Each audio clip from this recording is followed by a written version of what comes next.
하나님 말씀 시편 128편 1절로 2절까지 말씀이 되겠습니다. 시편 128편 1절로 2절 우리 말씀을 찾으시면 한 목소리를 함께 합독하기를 원합니다.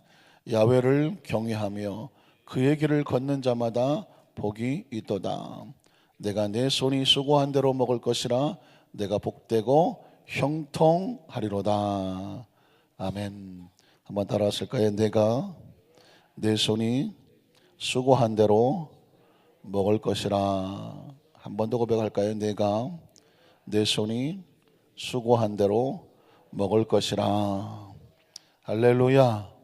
5월은 가정의 달이라고 말을 합니다. 가정은 사실 어떤 상징적인 의미와 같습니다. 한 공동체를 말하죠. 그러니까 이 5월은 무슨 가족만 위한 달은 아니고 어떻게 보면 아주 중요한 공동체들을 특별한 의미를 가지고 생각하는 달. 그래서 5월은 가족의 달이기도 하고 가정의 달이기도 하고 특별한 공동체의 달이기도 한다고 생각합니다. 5월 1은 근로자의 날, 노동자의 날, 옛날엔 노동절이라고 했던 기억이 납니다만 안타깝게도 근로자를 위한 달이라고 생각을 하는 것은 중요한데 어제 신문을 또 뉴스를 보셨습니까? 삼성중공업 현장에서 근로자들이 6명이나 사망을 하는 또 가슴 아픈 아이러니한 날, 근로자의 날에 근로자가 사고로 생명을 잃는 안타까운 모습의 소식도 들려왔습니다. 5월 5일은 어린이날이라고 하지만 우리나라 어린아이들 이렇게 행복하지는 않습니다. 또 어린이에 대한 소식이 또 그렇게 우리에게 가슴 아픈 모습으로 다가오긴 처음입니다. 한 해 출산하는 어린아이들이 40만 명이 되지는 않다고 합니다. 한때 베이비붐 할 때는 100만이 넘었지 않았습니까? 최근에 60만, 50만, 40만까지 떨어진데 지금 이제 38만. 그러니까 지금 태어난 아이들이 점점 숫자가 적어져서 이대로 놔두면 과연 대한민국이 언젠가는 어린아이가 출산하는 것이 중지되지 않는 것이냐 이런 얘기가 나올 정도로 우려의 소리가 있습니다. 왜냐하면 그 떨어지는 속도가 굉장히 급속도로 떨어지기 때문에 그렇습니다. 5천만이나 된다는 국민의 숫자 가운데 한 해 태어난 어린아이가 38만 명도 안 된다는 것은 상당히 우려되는 것이죠. 그래서 5월 5일이 어린날이긴 하지만 마냥 좋아하기에는 안타깝게도 미래가 캄캄해 보이기도 하기 때문에 그렇습니다. 5월 8일은 부모의 날, 어머니 날, 어버이날, 그렇죠? 어머니날로 시작한 것이 어버이날이 되기도 하지만 요즘 부모들은 이렇게 행복하지를 않습니다. 전 세계에서 가장 빠르게 성장하는 이혼율, 가정이 깨지고 있죠. 거기다가 동성애 이런 것으로 인해서 어떤 정상적인 가정의 위험을 받고 있고 이혼율이 세 가정에 하나 정도 될 정도로 점점 급속도로 가정이 해체되고 깨져나가고 있고 또 젊은 청년들이 결혼을 미루고 있고 그러다가 보니까 사실은 이 가정의 위기는 가정의 날이라고 말하지만 오히려 그 가정을 생각하면서 감사하고 고마운 것보다는 걱정과 우려들이 점점 심화되고 있는 상황입니다. 5월 15일 날은 스승의 날이다라고 하지만 요즘 선생님처럼 존경받지 못하는 그런 위치가 있을까요? 예전에는 군사부 일체, 임금과 스승과 부모는 동일하다. 정말 절대 가치를 가지고 존중해 줘야 되는 그런 귀한 사명이거든요. 사실은 스승은 교사는 사명 아닙니까? 그런데 안타깝게도 교사들이 무시를 당하고 손가락질도 당하고 어떤 때는 학생들에게 폭력도 당하고 이런 모습을 보면서 사실은 굉장히 안타까운 실정이죠. 그렇죠? 부모의 권위가 떨어지고 스승의 권위가 떨어지면 그 공동체의 미래는 사실상 의미가 없는 것입니다. 왜냐하면 기본적인 인간의 도리가 무너지는데 아무리 숫자가 많아지고 생활수준이 높아지고 뭐가 뛰어난다고 할지라도 근본적으로 공동체는 행복하지가 않다는 것이죠. 사실상 5월은 가정의 달인데 가족의 달이고 공동체의 달인데 이런 모습을 생각하면서 참 안타깝다는 생각이 들면서 그럼에도 불구하고 우리가 이 가정의 달, 이 5월 달에 우리가 생각할 것은 뭐냐면 하나님은 첫 번째로 가정에 대해서 어떻게 생각하실까, 이 공동체에 대해서 어떻게 생각하실까 하는 것을 한번 성경적으로 찾아보기를 원합니다. 첫 번째를 보면 하나님이 가정을 만드신 것입니다. 한번 따라하실까요? 가정은 하나님이 만드셨습니다. 창세기 2장 18절에 보면 야훼 하나님이 이르시되 사람이 혼자 사는 것이 뭐하지 않다? 좋지 않다. 이 구절을 상당히 많이 묵상하게 됐습니다. 빠르게도 넘어갔네. 사람이 혼자 사는 것이 좋지 않다. 누가 하신 말씀인가요? 누구의 생각인가요? 혼자 살면 안 된다. 인간은 근본적으로 혼자 사는 것이 좋아 보이지 않다. 난 혼자가 편해. 뭐 그러실 수도 있겠지만, 그러나 하나님의 속성은 이 창조의 손길 가운데 사람은 근본적으로 혼자 사는 것이 좋지 않다라는 표현을 쓰고 있습니다. 그래서 어떻게 하셨나요? 그 다음 절 보면 내가 그를 위해서 돕는 배필을 지으리라 하시니라. 가정은 이렇게 시작하는 것이죠. 하나님께서 인간은 존재적으로 혼자 있는 것이 인간에겐 좋지 않다라는 것이 하나님의 정의입니다. 그래서 어떻게 하느냐? 가정을 이루고 자손을 이루면서 함께 있어야 행복하다라는 것을 볼 수가 있습니다. 자, 그래서 이 가정은 하나님께서 세우셨는데, 만드셨는데, 그 때문에 하나님께서 세우신 가정은 하나님의 축복을 받아야 됩니다. 한번 따라 하실까요? 이 가정은 하나님의 축복을 받아야 한다. 창세기 2장 20절로 24절에 보면 아담이 모든 가축과 공중의 새와 들의 모든 짐승에게 이름을 주니라. 아담이 돕는 배필이 없으므로, 없었을 때죠. 야훼 하나님은 아담을 깊이 잠들게 하시니 잠들매 그가 그 갈빗대 하나를 취하고 살로 대신 채우시고, 야훼 하나님이 아담에게서 취하신 그 갈빗대로 여자를 만드시고 그를 아담에게로 이끌어 오셨죠. 최초의 중매자 누굴까요? 하나님.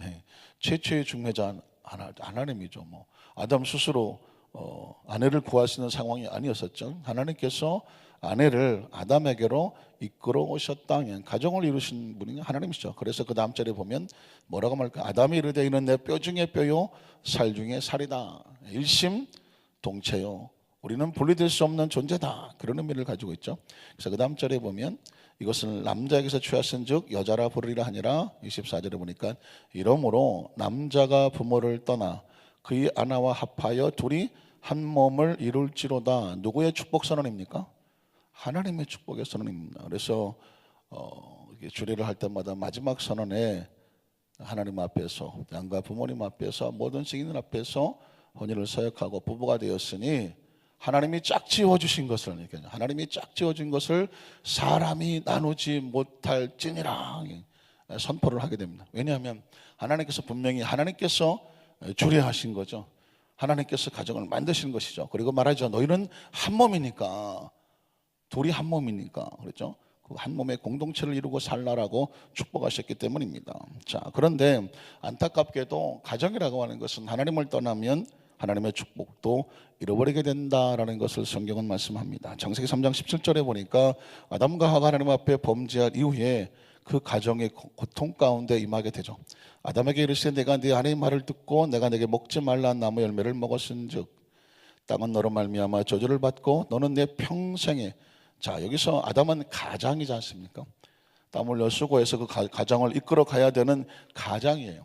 그런데 하나님의 말씀을 떠나니까 그 가장에게 그 축복의 공급이 끊어지고 있습니다. 땅은 너로 말미암아 저주를 받고 너는 내 평생에 수고하여야 그 소산을 먹으리라. 땅이 내게 도와주지를 않습니다. 가시덤불과 엉겅퀴. 환경이라고 하는 것은 도와주어야 되잖아요. 그렇죠? 사람이 어떤 일을 해나갈 때, 어떤 것은 일을 해나갈 때에 환경 옆에 것을 도와주어야 되는데 하나님께서 말씀하기를 네가 잘못한 것으로 인하여 땅이, 환경이 저주를 받게 되니까 네가 아무리 땀 흘려 수고한다고 할지라도 너를 도와주지 못한다. 가시덤불과 엉겅퀴를 낼 것이다. 그래서 너는 무엇을 먹게 되느냐? 내가 먹을 것은 밭의 채소인즉 어떻게 될까요?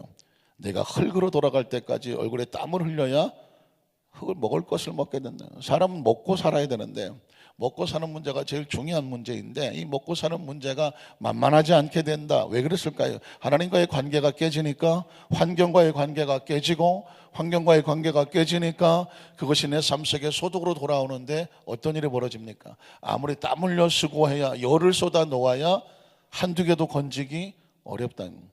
여러분 혹시 경제학을 배우신 분들은 경제성의 원칙이 뭘까요? 경제 원칙. 최소의 노력으로 최대의 이윤을 얻는 것이 경제 원칙입니다. 그러니까 투자는 적게 이윤은 많게, 그것이 경제적으로 소득을 얻었다고 말하는 것입니다. 그런데 오늘 이 아담과 하나님 앞에 범죄함으로 경제 원칙이 깨지고 있습니다. 열을 투자했는데 얻어지는 것은 하나 두 개밖에 없다면 이 장사는 망하는 것입니다. 왜 그런 일이 벌어졌을까요? 아담과 하나님 앞에 범죄하고 관계가 깨지니까 얻어지는 소득이 경제적으로 이윤이 없다라고 표현을 하고 있는 것입니다. 자, 그래서 성경적으로 보면 이제 아담과 하와가 이런 일을 얻게 된 것은 무엇일까요? 하나님과의 관계가 깨진 것이. 아담이 하나님 앞에 가장인데, 가정을 이끌어가야 되는 가장인데, 또 아담과 하와가 인류 최초의 부모인데, 그 부모가 하나님 앞에 올바로 서지 못하니까 안타깝게도 그 이어지는 그 자손들에게 당하는 고통과 아픔. 그래서 인간은 아담과 하와의 자손들은 태어날 때부터 무슨 죄를 가지고 태어납니까? 원죄라는 것을 가지고 됩니다. 부모가 저질러 놓은 그 고통과 아픔의 죄를 끌어안고 그 환경 속에서, 여건 속에서, 그 법칙 속에서 태어나는 것이 인류와 같은 것입니다. 그런 차원에서 본다고 하면 부모가 된다는 것은 아주 중요한 것이지만, 그 가정의 가장이 돼서 가장을 이끌어간다는 것은 아주 중요한 것이지만, 가장이 되는 것만 중요하지 아니하고 부모만 되는 것이 중요하지 아니하고, 그 가장은 반드시 하나님 앞에서 복 있는 가장이 돼야 되고,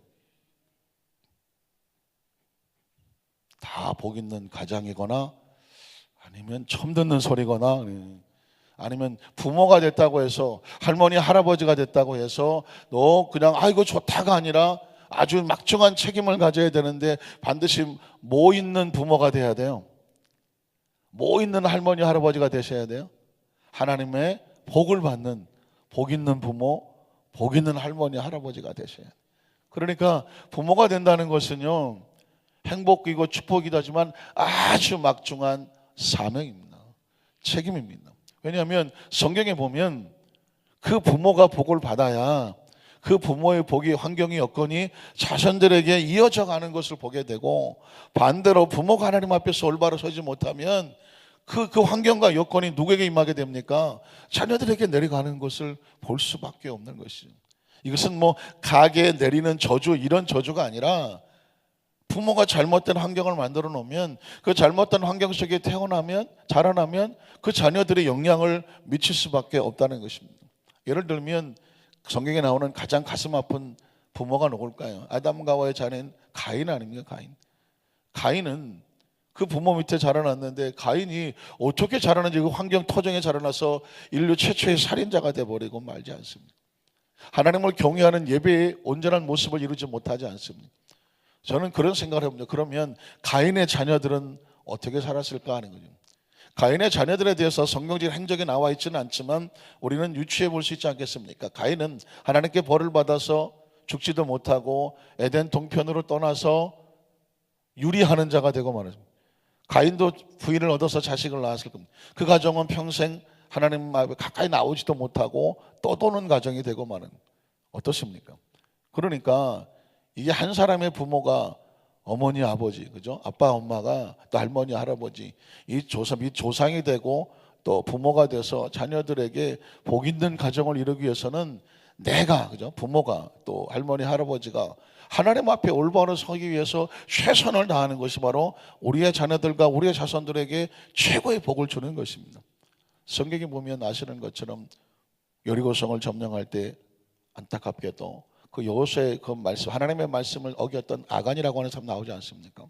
아간이 범죄함으로 인해서 나중에 아간과 그의 모든 족속들이 흰놈의 골짜기, 아골 골짜기에 던져지는 상황이 벌어집니다. 누가 잘못하니까? 부모가 잘못하니까 그 자손과 자녀들이 던져지는 상황이 벌어지게 되는 거예요. 여러분, 성경은 거기에 대해서 뭐 다른 어떤 얘기를 하고 있지 않지만, 그 상황을 통해서 우리가 얻어지는 것은 그 한 사람이 잘못함으로 인해서 그 자손이 그냥 통째로 하나님 앞에 버려지는 것을 보게 되면서, 사실 하나님께 우리가 복을 받는 것도 중요하지만 올바른 부모가 되는 것은 더더욱 중요하다. 왜? 그것이 자녀들에게 영향을 미치는 것을 보기 때문에 그렇죠. 뭐 한 사람 더 예를 든다고 하면 사울하고는 어떻습니까? 하나님을 선택했던, 그래서 사울이 왕이 됨으로 인해서 그의 자녀들은 왕의 아들 아니겠습니까? 그러나 그 하나님 앞에 불순종함으로 인해서 사울이 하나님으로부터 버려지니까, 그럼 자녀들도 다 하나님 앞에 버려지는 존재가 되고 마지 않습니다. 가장 비참한 모습으로 전락해버리고 맙니다. 그러니까 우리는 내 자신이 혼자 하나님 앞에 올바로 서서 그냥 내 신앙 지키는 게 문제가 아니라, 내가 신앙을 지키면 그것이 우리의 가정을 지키는 것이게 되고 우리의 자녀들을 지키게 되는 것입니다. 아멘이 안 나오시네. 이게 뭐지? 진짜 이 가정의 달은요, 가정이 행복한 것을 꿈꾸는 것이 아니라 가정에 들여 내가 하나님 앞에 올바로 서는 것을 꿈꾸는 날이 되기를 주님의 이름으로 축원합니다. 아마 역사적으로 그런 조사도 있었던 것 같아요. 가룟 유다의 자손 어떻게 됐을까 생각하고 싶지도 않습니다. 그들의 자손들은 안타깝지만 그 쭉 내려오는 걸 보면은 공개하기도 힘들 정도로 가슴 아픈 일들로 가득 찬 것을 보게 됩니다. 자, 여러분, 제가 이런 얘기를 하면서 아까 말씀한 것처럼 가계에 흐르는 저주, 한때 대한민국을 강타했던 그런 미국의 어떤 신학자들의 책도 있었고 뭐 강의 또 세미나 뭐 설교도 있었던 걸 기억합니다. 그 가계에 흐르는 저주에 대해서 어떤 조상들이 잘못한 것이 하나님과의 관계가 올바로 세우지 않으면 계속 이어져 날아오는 저주로 임한다. 그래서 가계의 저주를 끊어라 뭐 그런 어떤 세미나도 있고 신학적 이론도 있고 어떤 그것을 주장하는 설교 이론도 있었는데 저는 그걸 주장하고 싶지는 않아요. 왜냐하면 문제점이 있기 때문에 주장하고 싶지는 않아요. 그러나 성경에 보면 출애굽기 10장 기억하십니까? 십계명이 나오는데 십계명이 뭐라고 말씀하면 너희가 나의 규례와 율례를 법도를 지켜 행하면 너희가 1000대까지 자손이 복을 받을 것이나 규례와 율례와 법도를 지키지 아니하면 3, 4대까지 이 저주가 임하리라 라는 말이 나옵니다. 사실은 이 가계 저주론은 어떻게 보면 그 말씀에 근거할지 모르겠습니다. 그런데 이거는 뭐 가계 저주론이 아니라 부모가 잘못하면 자식이 영향을 받을 것이고 그 자식이 거기서 또 하나님 앞에 올바로 서지 못하면 그 자식의 자식이 영향을 받을 것이고 그러니까 하나님께서 계명을 지키면 1000대까지 너희 집안에 은혜가 임할 것이지만 그 계명을 지키지 아니하면 3, 4대까지 계속 그 저주가 임하게 될 거다. 3, 4대에서 만약 하나님의 은혜를 올바로 세우지 아니하면 또 3, 4대, 또 3, 4대. 그러니까 저주가 흐를 수밖에 없다는 것입니다.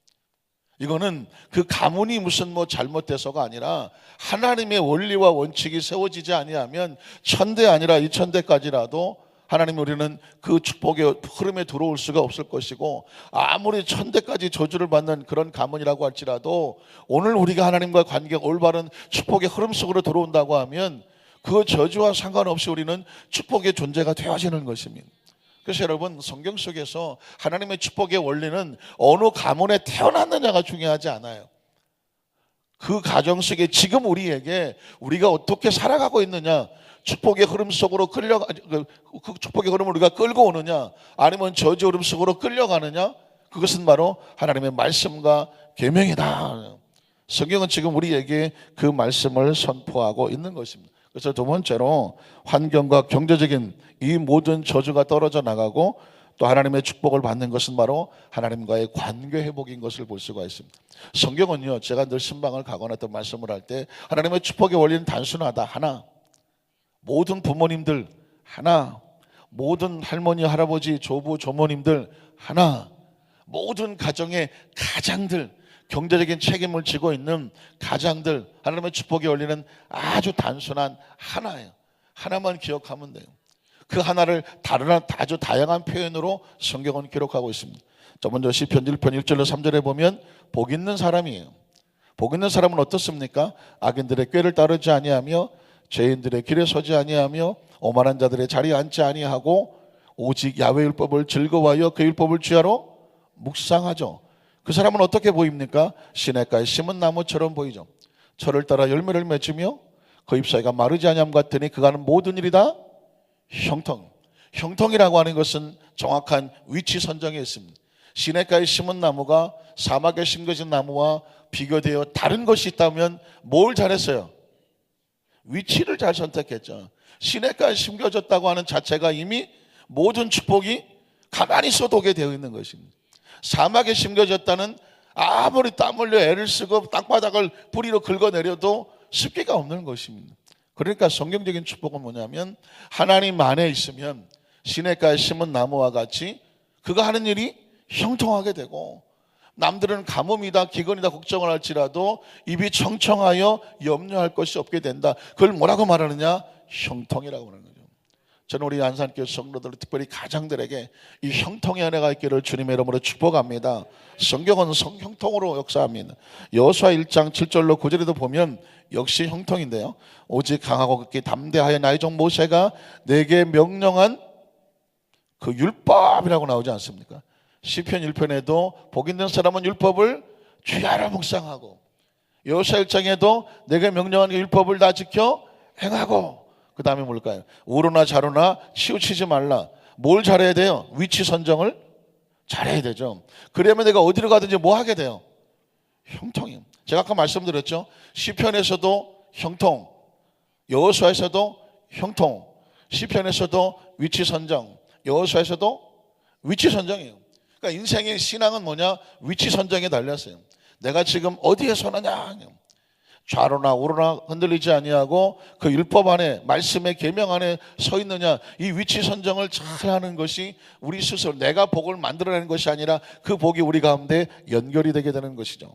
여러분, 신명기 8장으로 넘어갈까요? 6절로 10절을 보면 네 하나님 야훼의 명령을 지켜 그 길을 따라가며 그를 경외할지니라.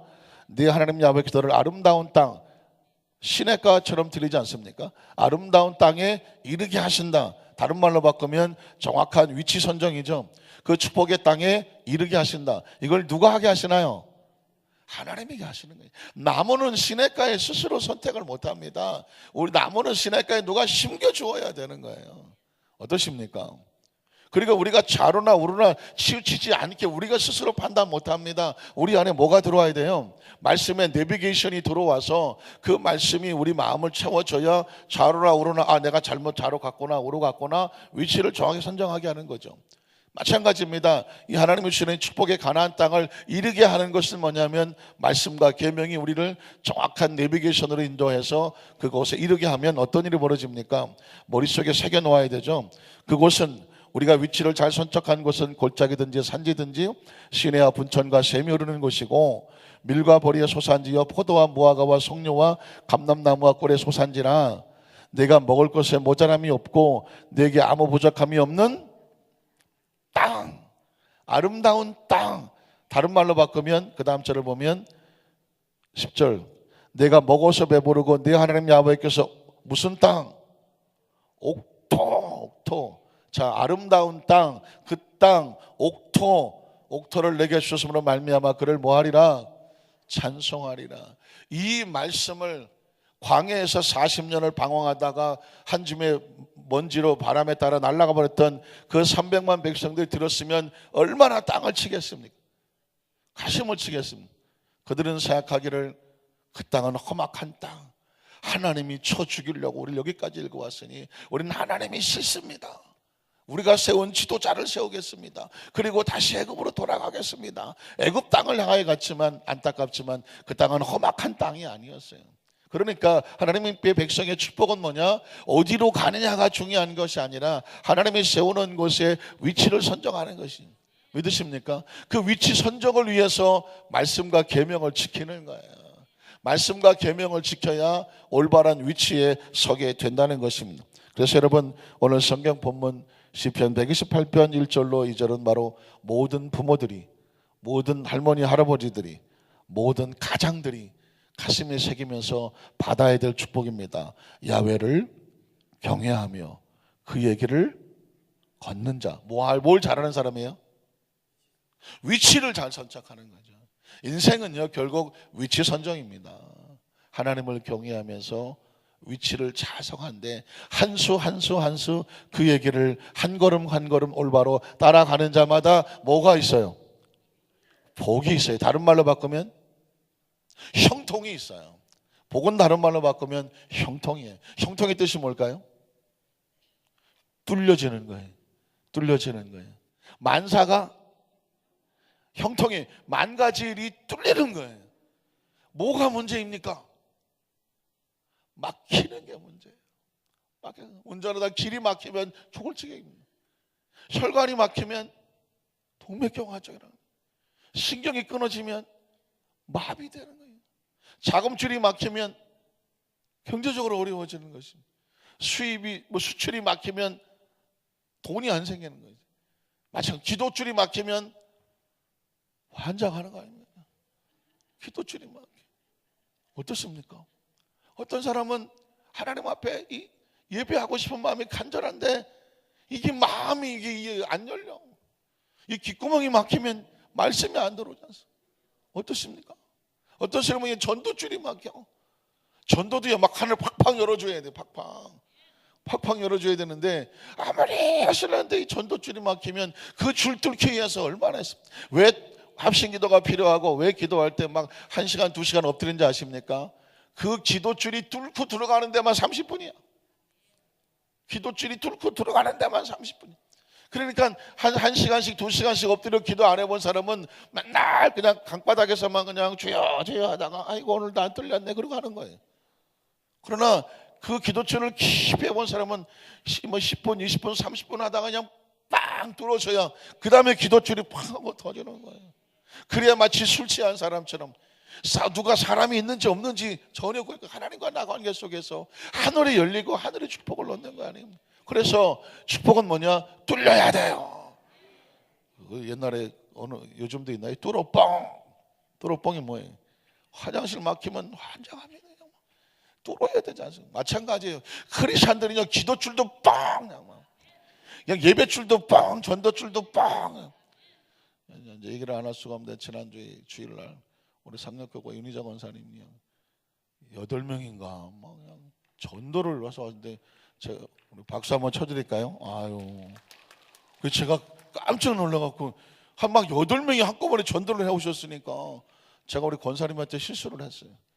권사님 혹시 어디 경로대학에서 되시고 오셨냐고. 그랬더니 권사님이 갑자기 눈이 샥 올라가더니 목사님 그런 수준이 아닙니다. 제가 얼마나 어떻게 했더니 한 사람을 전도했더니 그분이 또 한 사람 되는 거예요. 또 한 사람 되는 거예요. 그래서 8명이 맞나요 정확히? 하도 많아서 제가 8명인지 9명인지 뭐 한 사람 막 기도하다 보니까 뭐 부부가 오신 분들 한 분 다 훌륭하신 분들인데 다 신앙생활을 하시다가 뭐 자식 때문에 못하고 또는 뭐 때문에 못하고 중단하셨다가 우리 권사님하고 또 식구들이 가서 한 가정을 전도했더니 그 사람들이 또 이렇게 한꺼번에 이렇게 콩나물 고구마 줄기 잡아당기는 것처럼 나오신 분이 한 주에 한 권사님이 8명을 전도하셨어요. 다시 한번 하나님께 감사의 박수만 하겠습니다. 이게 사람의 힘으로 가능합니까? 하나님이 뭐 해주셔야 돼? 뚫어주셔야죠. 한번 따라 하실까요? 하나님 나에게도 전도의 줄을 뚫어주십시오. 지도의 줄을 고속도로 내주십시오. 이 뚫려야 됩니다. 여러분 전 세계에서 가장 잘 사는 나라는 뭐가 잘 뚫린지 아십니까? 길이 잘 뚫리셨어요. 옛날에 중국에서 미국을 넘보려고 왔다가 포기하고 돌아갔다고 합니다. 왜 그러니까 미국에 갔더니 그 넓은 땅에 길이 얼마나 정확하게 뚫려 있는지 혀를 내더라고요. 그때마다 중국은 길이 잘 안 됐어요. 야 이런 나라는 건드리면 안 되겠구나. 뭐가 잘 뚫렸어요? 길이 잘 뚫려요. 여러분 강력한 크리스천은 뭔지 아십니까? 기도줄이 뚫려 있고 전도줄이 뚫려 있고 봉사줄이 뚫려 있고 하나님의 그 축복의 문을 열어주시는 것이죠. 간절히 바라기는 이 가정의 달을 맞이해서 특별 새벽 예배 오늘은 가장들 부모님들이 또 우리 믿음의 조상들이 뭐가 있어야 되느냐? 뚫리니까 그 손이 수고한 대로 뭐 하게 됩니까? 먹을 수 있게 되는 것입니다. 사랑하는 우리 안산교회 모든 성도님들이 믿음의 아버지, 믿음의 어머니, 믿음의 할머니, 믿음의 할아버지 또 모든 가장들에게 하나님께서 뚫어주시고 그 손이 수고한 대로 먹게 하시는 은혜가 임하시기를 주님의 이름으로 축원합니다. 기도하겠습니다. 전능하신 하나님 아버지 감사합니다.